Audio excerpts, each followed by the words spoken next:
Hi guys, within the pain study you may have been sent lemongrass. It's an incredible oil for pain because for a number of reasons, and it wouldn't be traditionally considered a great one for pain, but here's the reasons why it is. So what it's usually used for, I suppose lemongrass is considered more specific about pain, as in pain in specific areas, specific regions of the body, different types of pain. Excuse me.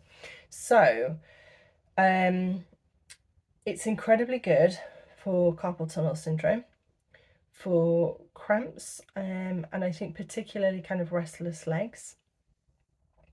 It's quite good as a diuretic, it's quite good for edema, and if you have those, you'll understand that they can be quite painful conditions.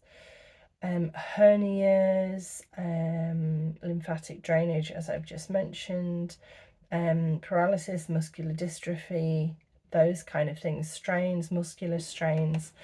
And it's also incredibly good where there's any nerve-related pain. Partly because one of the ways that lemongrass oil works is to increase circulation into that specific area. So you can use this oil internally. It's quite a strong oil, so you would need to probably dilute it in a capsule. You certainly wouldn't want to drop this one under the tongue. It would be quite spicy, quite hot, although you can add it to cooking. So you could certainly create some sort of Thai dish and just add a drop of lemongrass at the end. Just one though, you'll be surprised at how strong these oils are. But for me, the best way to use this for pain would be to apply it topically, so that's diluted, and you could use it with the other oils that you have been sent. Or you could use this independently just to see how you get on. So yes, dilution with a carrier oil, so that could be coconut oil, fractionated coconut oil, almond oil, whatever you've got at home. And it's quite analgesic. It's, like I said, it's a very strong oil, but it has a lot of really good analgesic properties.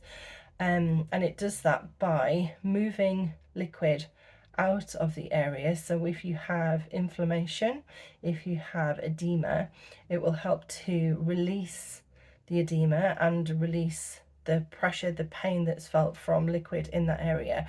And it does this by increasing circulation to the area. So the area can become warm. It shouldn't burn, but it can become warm, but it will be really active.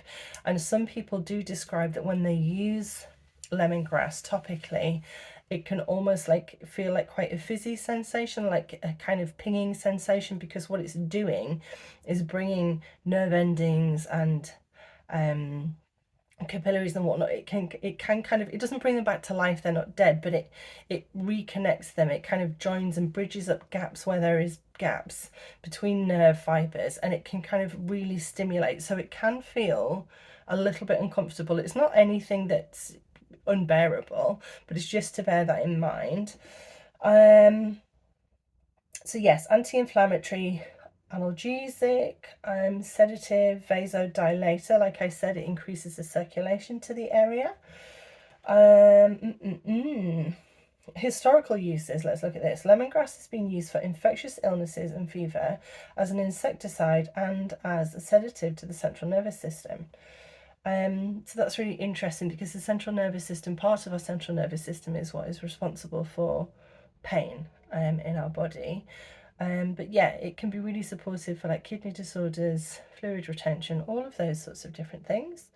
Circulation, digestion, improving eyesight, headaches. Incredible one for headaches actually. So you can either apply it to the temples and roll it across the top, sort of where your hairline is, or you can rub it into the back of the neck. Again, great. I mentioned in one of the other videos for sleep, I think, about massaging oils into the neck. If you have deep blue or peppermint or frankincense or copaiba or lemongrass, and you can combine them and add with a carrier oil to the back of the neck, incredible for pain. Again, kneecaps, hips, lower back, wherever it is that you're feeling the discomfort, put it directly on it. and it works brilliantly. I'm a big fan of lemongrass, a huge fan.